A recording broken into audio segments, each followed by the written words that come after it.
하나님은 언제든지 사명을 감당할 수 있도록 도우시는 분이 하나님. 내가 하나님께 왜 부르고 말하냐 그 소명의식을 깨닫는 자에게는 사명을 불타는 거예요. 그렇죠? 나를 부르셨다. 가장 악한 나를 부르셨다. 그러면 하나님께서 나를 부르셨으니 부르심에 합당한 일꾼이 되기 위해서는 철저하게 다른 거죠. 누구든지 처음부터 바로 지도자가 될 수 없어. 누구든지 처음부터 바르게 가르치는 교수가 될 수 없어. 또 누구든지 하나님을 몰라시는 복음 전파에 내가 쓰임받을 수 없는 거야. 그러나 모든 단계를 따라서 철저하게 분류를 통해서 말씀을 통해서 또한 철저한 소명의식과 사명감 있는 자에게는 누가 동행하시느냐? 죽는 데서 동행해 주시고 죽는 데서 동행해 주신다는 것은 돕는 자로서 나에게 적절하게 그때 때마다 필요한 것을 우리에게 공급해 주시는 것이 하나님의 일꾼들이 받는 특별한 아주 권세야. 큰 능력이라는 것을 우리가 알아야 됩니다. 그래서 제가 지금까지 두 신학교를 감당하고 있는데 저는 구약학입니다. 그래서 피어선 선교 신학교에서는 소선지를 끝나고 지난해도 역사서를 하고 군대를 계속 역사서를 하고 또 예방신학 탑동 계열인데 거기에서는 계속해서 저한테 실천신학을 맡겨서 해마다 실천신학을 통해서 같이 훈련을 받고 함께 이렇게 나아가는데 너무나 소중한 것은 뭐냐? 다른 그 기존의 신학교들, 일 있는 인가받은 신학교들은 거의 다 이제 고등학교를 졸업하고 때로는 대학을 졸업하고 이제 젊은 사람들이 이 신학교를 들어가서 신학교를 통해서 훈련을 받고 있는데 제가 강의 나가는 학교는 그런 그 모든 그 학생들이 나이도 좀 있고 연륜도 있고 세상에서 매맞고 깨어지고 철저하게 여러 가지 시련을 당하던 분들이 40대, 50대, 60대까지 있어요. 그래서 그분들 같이 이렇게 같이 훈련받으니까 참 의무도 있고 가르치는 가운데서 또 내가 훈련을 받게 되니까 너무 은혜가 되고 좋다는 것을 생각을 해봅니다. 먼저 우리 고린도전서 4절 한번 보겠습니다.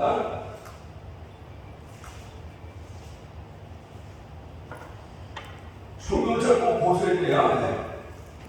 지금 출판 기록을 하기 때문에 성경을 꼭 보시면 됩니다. 고린도전서 4장 1절을 찾아서 1절과 2절을 한번 봉독해 보겠습니다. 고린도전서 4장 1절과 2절입니다.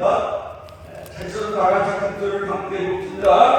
사람이 마땅히 우리를 그리스도의 일꾼이요 하나님의 비밀을 맡은 자로 여길지어다. 2절 그리고 맡은 자들에게 구할 것은 충성이니라. 아멘. 나왔죠? 여기 4장 6절에 보면 사람들이 하면 이 사람들은 누구냐? 세상 사람들이야.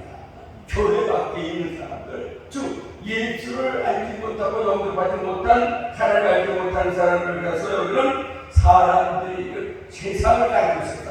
세상 사람들이 마땅히 우리는 누구니까 저 여러분, 그렇죠? 하나님의 자녀로서 살아가고 예수 그리스도를 통해서 구원의 확증을 가지고 날마다 구원의 간격을 누리며 살면서 그뿐만 아니라 내가 아는 하나님, 내가 아는 예수를 전하고 싶어 하는 사람들이 누구냐면 우리란 말이에요. 그러니까 세상 사람들이 마땅히 우리를 그리스도의 일꾼이요, 즉 말해서 예수님의 그렇죠?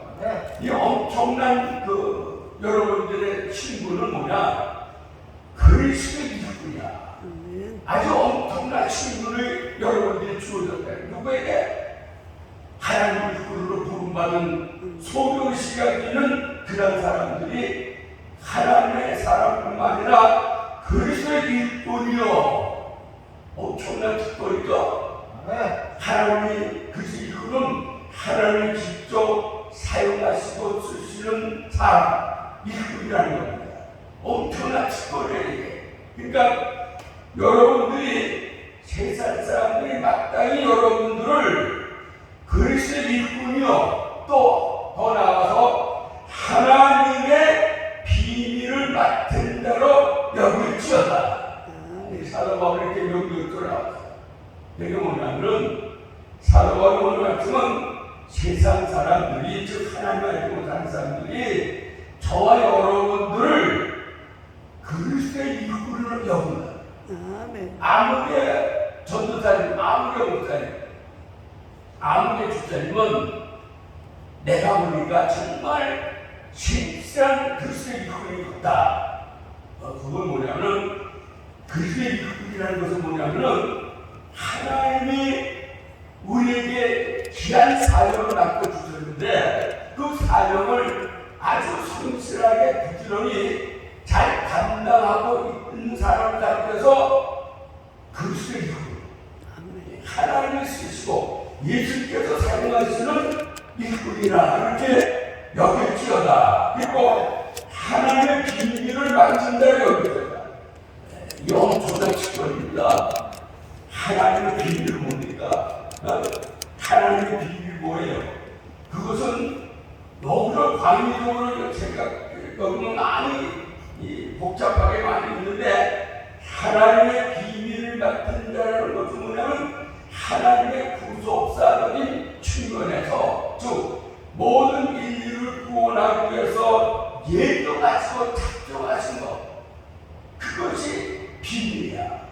그 비밀 첫째는 뭐냐면 모든 인류를 구원하시기 위해서 목적하신 것을, 그를 목적한 것을 이루기 위해서는 이 땅에 2000년 전에 누가 오셔서 예수님이 오셨다는 겁니다. 그것이 이 하나님의 비밀이야. 그러니까 정말 하나님의 비밀을 뭐냐면 하나님의 구속사적 측면에서 먼저 창세전에 예정하시고 정리하시고 작정하신 것을 우리가 아는 거야.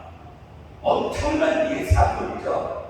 엄청난 사건이에요. 그러니까 세상 사람들이 우리를 볼 때 아무개 먹다, 아무개 던져서, 아무개 예수 사건하게 하는 하나님의 사람들은 정말 보니까 예수의 그리스도의 일꾼답다. 그리고 하나님의 비밀을 맡은 자로 충분히 여기고 있다는 것을 오늘 말씀하고 있는 거예요. 그렇죠. 그러니까 이 말씀, 고린도 4장 1절은 반드시 그리스도의 일꾼이 하나님의 사람, 예수 그리스도의 일꾼으로서 내가 쓰임받겠다 하는 사람들은 이 말씀을 확실히 들어야 돼.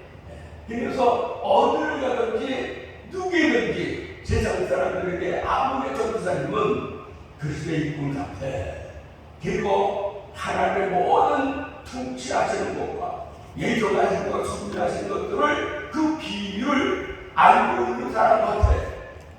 그렇죠? 자신 있게 전하고 자신 있게 전도하고 자신이 가르치는 사람들은 누가 할 수 있어요? 하나님이 하시는 일들을, 즉 말씀을 통해서 계시된 것을 내가 잘 터득하고 내가 잘 알고 이해하는 사람만이 자신 있게 전하고 선포하고 증거할 수 있다는 것을 우리가 알 수 있잖아요. 그러니까 먼저 하나님 앞에 철저하게 속는 것을 깨달은 사명자는 먼저 이 말씀대로 우리가 잘 무장을 하고 나갈 때 하나님께서 우리를 통해서 일하시고 우리를 통해서 역사하시는 것을 우리가 알 수 있습니다. 두 번째는 이렇게 철저하게 부름받은 하나님의 일꾼들은, 사명자들은 맡은 자들, 맡은 간단하게 구할 것은 충성이에요. 아멘. 충성은 복종과 충성 비슷한데 충성은 아주 내가 자원해서 스스로 깨닫고 내가 하나님 앞에 내가 맡은 직분을 감당하기 위해서 내가 최선을 다해서 목숨 걸고 일하겠다는 것이 충성입니다. 그러니까 우리가 하나님 앞에 부름받았다면 우리가 부름받은 사람이 하나님 앞에 구할 것은 충성이에요. 그래서 이 두 가지를 잊지 말아야 됩니다. 그리고 우리 갈라디아서 6장 신약성경 308페이지 됩니다.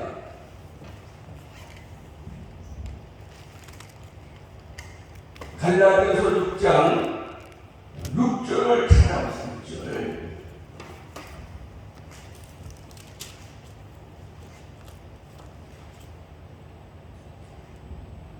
갈라디아서 6장 6절을 다 같이 큰 소리로 한번 읽겠습니다. 가르침을 받는 자는 말씀을 가르치는 자와 모든 좋은 것을 함께하라. 할렐루야. 여기 보면 목회자는 거 있죠. 가르침을 받는 자는 누굽니까? 선지자입니다. 예수 사도라께서 훈련받는 그분들이 가르침을 받는다고, 또 말씀을 가르치는 자 누굽니까? 목사님과 교수님들이 말씀을 가르치죠. 그렇죠? 그러니까 가르침을 받는 선지생들과 말씀을 가르치는 교수님과 목사님과 모든 좋은 것을 함께하라. 이 명령절입니다. 이건 뭐냐면 가르침을 받는 선지생들이나 말씀을 가르치는 교수님들, 목사님들이 모든 좋은 것을 함께하라. 이 좋다는 것은 뭘까요? 이 좋다는 것은 세상적으로 우리가 좋아하는 것. 물질이 많아, 내가 건강해, 우리 가족이 잘돼, 우리 교회가 그런데 내가 그 순순하고 출세하고 명예와 권세를 얻어, 이런 것을 가지고 좋은 것이라 하는데 그게 아니라 이 좋은 것의 가장 핵심은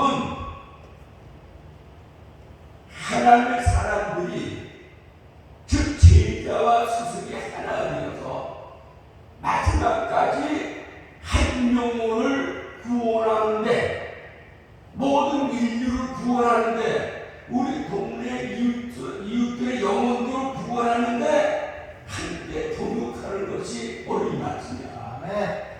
뭐 사람들이 뭐 먹고 마시고 좋아서 춤추고 노래하는 그것이 좋은 것이 아니고 모든 좋은 것을 함께하라. 즉 말해서 하나님의 원하시는 뜻을 이루는데, 하나님의 기뻐하시는 일을 이루는데 함께 마지막까지 함께하라는 거예요. 그렇죠? 내가 목사역 교수인데 내가 가르쳤다고, 한번 가르쳤다고 그냥 그 나중에는 내가 포기하고 그냥 생각하지 않으면 안 되는 거예요. 오늘 말씀은 목회자와 성도들의 관계성이 있는 겁니다. 목회자가 성도들을 가르치고 지도하면 마지막까지 함께 교회를 통해서 이루시는 하나님의 뜻을 우리가 알아야 돼요. 그 뭐냐면 모든 인류 역사에 따라서 모든 인류를 구원하는데 우리가 함께 하자 그거야. 내가 가르쳤고 한 대를 가르쳤고 당신이 가르침을 받았어. 그러나 이제 내가 되니까 당신이 충분히 가르침을 받아서 나와 동일한 글씨 이퀄이 됐는데, 그것을 가지고 내가 개인적으로 내가 그걸 가지고 그냥 내 마음대로 자유롭게 하는 게 아니라 끝까지 사명은 모든 인류는 가까운 데서 우리 가족으로부터, 이웃으로부터, 친척으로부터 구원받을 자들이잖아요. 그 사람들을 구원시키는데 끝까지 함께 하라는 것이 좋은 것을, 모든 좋은 것을 함께 하라. 무슨 말인지 알겠죠? 이걸 두 가지 측면에서 고린도전서 4장 1절과 2절과 갈라디아서 6장 6절을 우리가 항상 기억하면은 하나님께서 훌륭하게 쓰시고 사용하시는 하나님 일꾼이 된다는 것을 충분하게 우리가 하나님 앞에 쓰임받는 일꾼이 된다는 것을 우리가 잘 알아야 됩니다. 이제 물론에서는 시간대고 교대를 가지고 장기적인 교대를 가지고 이렇게 많이 하는데 가장 중요한 것은 교대는 사람이 말씀을 기대를 만들었는데 가장 중요한 것은 말씀입니다. 저는 항상 설교를 해도 말씀 중심하기 때문에 말씀을 꼭 들어야 돼요. 그리고 여러분들이 앞으로 주의 종으로서 이제 설교나 또 교수로서 이렇게 할 때 보면 항상 말씀을 강조해야 돼. 다른 거 없어. 말씀을 강조하면 그 말씀 안에 모든 다 들어있어. 이 때문에 말씀만 가지고 씨름하고 말씀을 가지고 최선을 다하면 누구든지 잘 가르침을 받는 거야. 그런데 아주 고도로 무식하고 철학적인 그런 교수님들 목사님들은 그게 정신이거든. 자기가 터득한 박사학위를 받은 그 철학적인 용어, 철학적인 그 측면에서 내가 배운 것을, 내가 터득한 것을 그냥 가져가면 순진한 어린이와 같은 전만 먹는 신자들은 정말 이해하기 힘들어요. 그러나 이 말씀은 누구든지 성령으로 감동된 말씀이, 성령의 감동을 기록된 말씀을 누구든지 성령의 감동으로는 어떠한 말씀이라도 우리가 잘 이해할 수 있다는 것이 그것이 특권 아닙니까? 그래서 이해가죠. 그러니까 앞으로 여러분들이 하나님의 이끌이 될 때는 그냥 말씀만 가지고 씨름하면 다 할 수 있어. 그러다 보면 여러분들이 또 고상한 말씀의 그 진리를 깨닫고 아주 고상하게, 아주 또 이렇게 경험하게 말씀을 가르칠 수 있는 그 기술이 어디서 나와? 충분한 말씀 토득을 통해서 우리가 알 수 있다는 겁니다. 그리고 제가 전에 그 설교학을 들었는데 설교학의 가장 특징이 뭐냐면은 설교자가 참고로 알아보세요. 설교자가 내가 어느 날 어디에 가서 설교를 해야 되는데 그때 가서 내가 무슨 말씀을 전할까 생각이 들죠. 그렇죠? 저도 여기 오기 전에 그런 생각하고 몇 군데 성경을 찾아보고 그 중에서 좀 감동되는 말씀을 한 두 군데 찾아가지고 왔어요.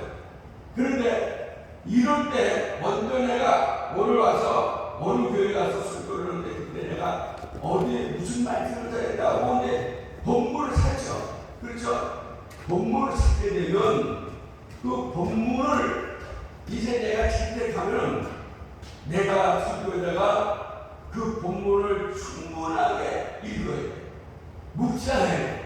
한 번, 두 번, 세 번, 네 번 그 말씀이 내 안에 이해가 갈 수 있을 정도로 본문의 말씀을 꾸준히 내가 관찰해.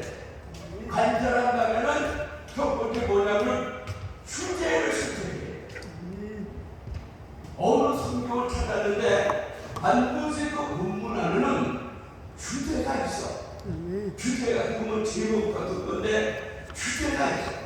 그럼 주제를 먼저 내가 뽑아내야 돼. 야, 이 본문 어디에서 내가 보니까 이 오늘 설교는 주제를 어느 것을 어느 대목을 찾아야 되겠다 하는 그 주제가 나오잖아요. 그 주제가 나오면 그 주제를 확실하게 붙들고 부지런히 본문을 관찰하게 되면 충분하게 해석하지. 두 번째, 세 번째는 해석. 내가 성경 어디를 찾아서 설교한다면 설교자가 본문에 대한 충분한 해석을 할 수 있어요. 설교자가 본문에 대한 해석을 못하면 그 설교를 할 수 있는 거야. 그리고 충분한 해석을 해가지고 설교를 하게 되면 그 말씀이 성도들을 해주는데 잘 먹힌대. 그리고 네 번째는 하나님 말씀은 적용을 잘해. 이 설교자는 적용을 잘 시켜야 돼. 적용이 뭐냐? 2000년 전에 기록된 말씀이 오늘 시대에 이 말씀이 어떻게 우리가 살아가는데 필요한지, 주님의 종은 어떻게 일하는데 필요한지, 그것을 적용을 잘 시켜야 돼. 적용을 잘 시키기 위해서는 내가 충분하게 관찰하고 본문을 터득을 하고 내가 먼저 그 말씀을 아주 여러 가지 방법으로 적용을 하게 되면, 내가 먼저 적용을 하게 되면 그 적용이 대중들에게 잘 먹혀질 수 있어요. 그것이 설교자가 가져야 할 그런 상식이다, 이렇게 생각을 하고 참고로 말씀을 드린 겁니다. 이해가 가시죠? 설교자는 그게 아주 중요한 거예요. 그러면 먼저 한번 이사야서 6장 한번 볼까요? 6장. 이사야서 6장.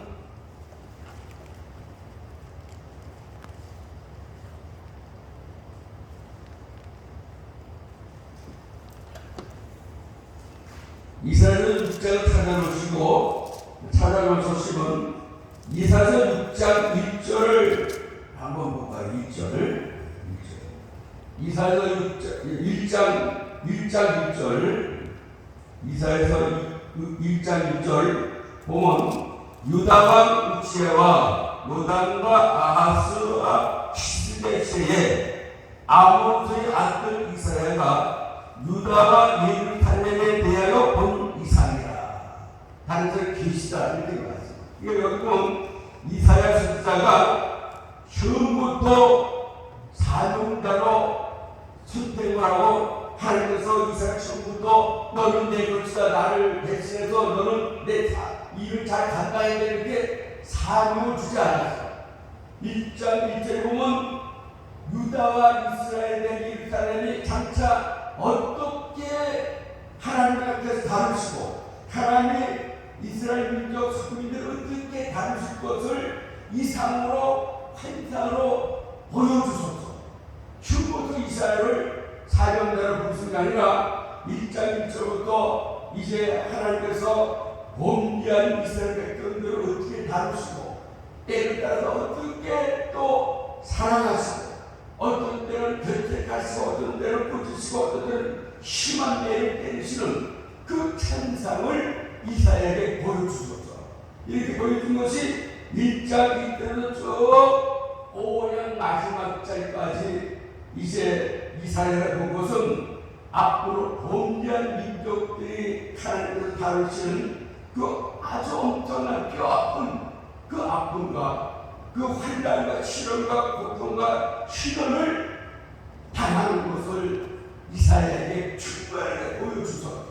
이 보여준 하나님께서 이제 6장 1절에 보면 이 나오죠. 6장 1절 우치야 왕이 죽더래 내가 본주 주께서 높이 들린 보좌에 앉으셨는데 그 옷자락은 성대에 장사였고 스랍들은 모셔섰는데 각기 6날개 있어 그 둘로는 그 얼굴을 가리고 그 둘로는 그 발을 가리고 그 둘로는 날며 서로 통하며 가로되 거룩하다 거룩하다 거룩하다 만군의 여호와여 그 영광이 온 땅에 충만하도다. 이같이 찬양하는 자의 소리로 인하여 문지방의 터가 녹음하며 집의 연기가 충만하며 그때 내가 말하다 나요 망하게 되었도다. 나는 입술이 부정한 사람이요 입술이 부정한 백성 중에 거하면서 만군의 여호와의 이신 왕을 배웠습니다. 이사야서 1장 1절부터 5장 마지막까지 여러 가지 앞으로 범죄한 이스라엘 백성들이 당하는 국가적으로 당하는 그런 찬상을 보여주신 그 하나님께서 6장 1절에서부터 본격적으로 당신을 나타내는 거예요. 즉 하나님인 것을 나타내는 것이 오늘 이 6장 1절부터 쭉 나오죠. 근데 그 모욕은 2절부터 수락은 천사를 가리키는 건데 수락들을 모셔졌는데 천사들이 모여졌는데 거기는 각기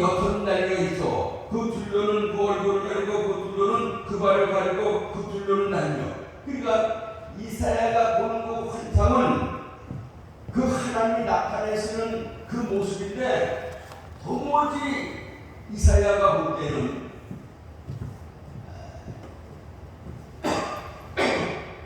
사람이 아니고 근본적으로 이사야가 본 것은 하나님을 본 거예요. 하나님의 형상, 하나님의 그 모든 그 나타내는 것을 이사야가 보고 느껴가지고서 나중에 이사야가 하는 말이 5절 아닙니까? 5절. 그때 내가 말하되 이 모든 6장 1절에서부터 4절까지 그 나타나는 것, 천사들이 같이 있고 천사들이 흥망하면서 또한 하나님의 임재가 나타나면서 모든 땅이 창하고 육지가 터지는 것, 이런 엄청난 사건을 보고 이제 이사야가 느낀 것은 내가 지금 본 것은 하나님을 봤다. 하나님은 내 범죄한 인간이 범죄한 가운데서 하나님을 봤다. 부정한 짓을, 부정한 그 마음을 가지고 마음을 비웠으니 이제 나는 죽었구나. 그것이 이사야가 고백한 것이 5절입니다. 그때 6절 보니까 때에 그 수갑이 하나가 화로로 단지에서 취한 빈 숯불 속에 가지고 나왔다. 그러니까 수갑들 중에 천사 중에서 한 사람이 화로불에서 얼룩에 다른 빈 숯불 가지고 내게 와서 그것을 내 입에 대면 가르되 보라 이것이 내 입에 닿았으니 내 악이 되어졌고 내 죄가 가해졌느니라 하니라. 여기 6절에 보니까 7절에 보니까 하나님은 언제든지 하나님의 사람을 쓰실 때에는 부정한 사람을 그대로 쓰는 게 아니야. 반드시 부정한 사람을 정결케 해서 하나님의 이후를 쓰는 거야. 그래가지고 그에게 철저하게 사명을 주신 것이 하나님의 뜻이라는 겁니다. 여기 보면 이제 이사야가 5장 마지막까지 앞으로 이스라엘 백성들 범죄 인간들이 당하는 국가적인 찬탄과 여러 가지 어려움을 목격하고 그때서야 이제 이사야는 하나님이 이스라엘 백성들을 이렇게 어려움을 겪게 하시는 것은 정말 미워서가 아니고 정말 하나님의 뜻은 보라고 너라고 아주 억제하기 위해서가 아니라 하나님께서 너무나도 이스라엘 백성들을 사랑하시기 때문에 사랑하는 백성들을 다루시는 하나님의 특별한 방법이 있었구나 하는 것을 이사야 1장에서 5장까지 충분하게 알았고 충분하게 깨달고 있을 적에 이제 6장에 들어보면 이사야 앞에 하나님이 나타나신 그 모양은 도무지 이해할 수 없는 모습인데 한 가지 중요한 것은 반드시 내가 본 내 앞에 있는 그 모든 거룩한 그 무리들은 하나님이 나타났다 하는 것을 결론적으로 깨닫고 이제 나는 죽었구나. 부정한 짓을 부정한 사람이 하나님을 바치니 나는 죽었구나 하고 있을 적에 하나님께서 한 천사를 통해서 그 숯불에서 숯불을 가지고 이사야에게 다가와서 그 숯불로다가 이사야의 입술을 그 악을 다 채워요.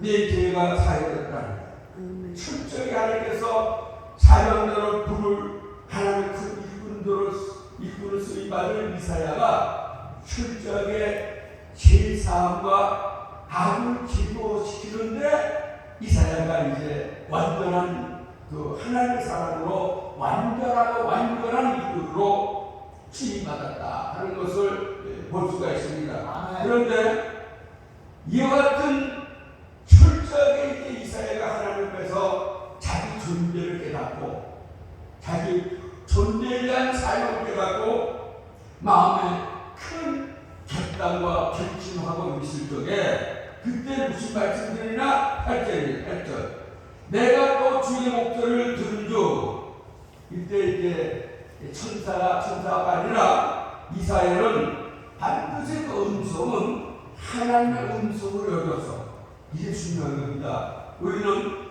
하나님의 음성을 듣지 못하더라도 오늘 기록된 말씀이 하나님의 음성으로 우리가 여기고 오늘 우리가 오늘 이사야 6장 1절에서 계속 진행되는 것도 기록 문자적으로 기록됐지만은 이 말씀이 하나님의 음성이야. 그 하나님의 음성처럼 우리가 들려야 돼. 그래야 로고스가 레마로 우리에게 오는 거야. 그래서 아무리 로고스 말씀이 있어도 레마로 우리가 여기지 않으면 안 돼. 그거는 말씀을 볼 때 깨달았다는 거야. 그러니까 로고스 말씀을 하는 말씀을 내가 읽을 때 그 말씀이 무슨 말씀인지 깨닫게 되는 것이 레마야. 그게 중요한 겁니다. 철저한 중요한 거예요. 그러니까 팔때는 내가 또 주의 목소리를 들은 중 이르시되 내가 누구를 보내요? 누가 우리를 위하여 갈고.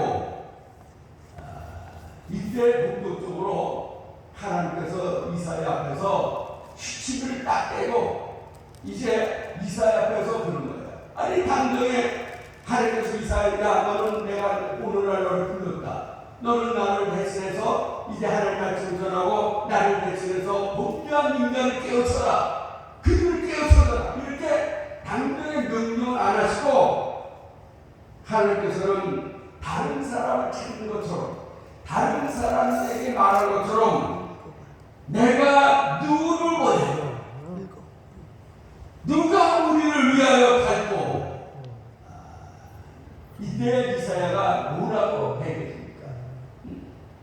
아니 이사야가 지금까지 이사야 1장에서 5장까지 모든 그 충분한 것을 다 깨닫고 지금 6장 1절에서부터 지금까지 하나님이 직접 이사야 앞에 나타나셔서 행하시는 것을 보고 또한 부정한 입술을 하나님께서 정결케 해서 아주 완전 무관한 하나님의 사람으로 이제 하나님 앞에 섰는데 내 앞에 계신 하나님의 음성을 들으니까 내가 누구를 원했고. 그때 이사야가 뭐라고 했어요? 핑계 대겠습니까? 나는 할 수 없습니다. 나는 일할 수 없습니다. 나는 부족한 사람이다. 다른 사람을 보낼 수 없어서 이렇게 말할 수 있지만은 이 사람에게 완전 무결하게 준비가 되어 있는 사람. 그게 거침없이 그 말을 듣고 하는 말이 이게 유명한 말입니다. 누가 우리를 위하여 갔고. 그때 내가 바로되 내가 여기 있나이다. 아멘. 내가 여기 있나이다. 나를 보내소서. 아멘. 아주 감격하죠. 그러니까 이사야가 이제 그동안에 처음에는 이사야 1장에서 보면 앞으로 하나님의 나라, 하나님의 사람들의 나라, 국민들이 당하는 그 나라의 참상을 그냥 환상으로 여러분한테 계시를 보여주셨는데 이제 6장에 가서는 아직 본격적으로 하나님께서 이사야를 위해서 준비하신 것을 이제 하나님께서 이사야 앞에서 내가 누구를 보낼까 하니까 이사야가 그때 아주 당당하게 나를 보내셔서 내가 여기 한번 복잡합시다. 우리 같이 봅시다. 나를 보내셔서 내가 여기 있나이다. 아멘. 이것은 뭐냐면 철저한 소명의식과 사명감이 있는 사람들이 당당하게 외치는 거야. 내가 여기 있는. 그러니까 이사야 선지자가 그때 이제 진짜 6장에 와서 부름받는 거야. 부름받을 수밖에 없고 내가 꼼짝없이 하나님 앞에 하기를 듣는 받는 것이 6장에 나온 거야. 그런데 이렇게 이제 하나님께서 이사야를 불러서 이사야가 이제 하나님의 선지자로 이렇게 사명대로 이제 확실하게 관계가 됐잖아요. 완전한 관계가 된 거야. 하나님과 이사야의 관계가 된 거야. 그런데 하나님께서 9절 보니까 여호와께서 가라사대 가서 이 백성에 이르기를 너희가 듣기는 들어도 깨닫지 못할 것이요 보기는 보아도 알지 못하리라 하여.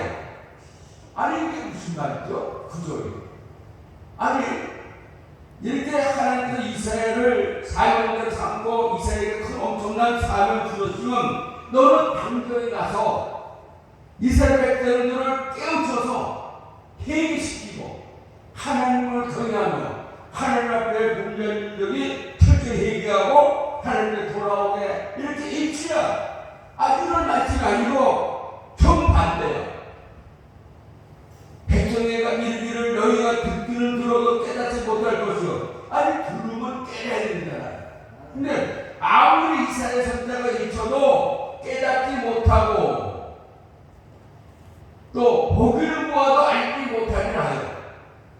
그러니까 아주 문명과 같은 아주 어리석은 민족처럼 이 여기고 있는 것이 볼 수가 있습니다. 이게 지금은 역설적인 말인데 이 말씀을 우리 앞으로 가면 이것이 왜 이런 말씀을 듣는지 알아요. 그건 뭐냐면 근본적으로 이스라엘 백성들의 죄가 엄청나게 많았다는 것을 우리에게 짐작케 하신 것을 볼 수가 있습니다. 그러나 오늘 이 말씀은 정말 하나님께서 이스라엘 백성들을 미워서가 싫어서가 사랑하기 때문에 절차를 통해서 깨닫게 하는 방법이 이게 하나님께서 분명히 이스라엘 백성들을 통해서 할 일이 있다는 것을 말씀하고 있는 것이 그겁니다. 그러니까 구제로 너희들한테 가서 이 백성이 이르기를 너희가 듣기는 들어도 깨닫지 못할 것이요 보는 것도 알지 못하리라 하여 10절 이 백성이 마음으로 둔하게 하여 둔한 마음을 아주 고상하게 참 쉬운 사람이 되게 해야 되는데 여기 보면 아주 없더래요. 10절 이 백성이 마음으로 둔하게 하며 그 귀가 막히고 눈이 감기게 하라. 명령컨대 그들이 눈으로 보고 귀로 듣고 마음으로 깨닫고 다시 돌아와서 고침을 받을까 하노라. 10절은 뭡니까? 이게 너무 어렵지 않습니까? 그렇죠?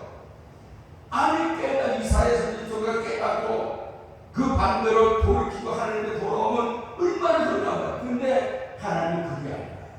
이때는 그때가 아니다. 이때는 범죄한 사람들이 당장에 나한테 와도 내가 그들을 부릴 수밖에 없다는 것을 하면서 이렇게 역설적인 말씀을 하고 있습니다. 고침을 받을까 합니다. 고침을 받아야 된다. 그렇죠. 이상하죠. 하나님께서 이스라엘 선지를 통해서 범죄한 백성들에게 깨우치고 전하고 그들을 가르쳐서 범죄한 백성이 이스라엘 말씀을 듣고 깨닫고 하나님께 회개가 돌아와야 되는데 그렇게 되기를 하나님께서 원치 않는답니다. 그래서 참 이게 하나님의 마음을 우리가 어떻게 알아야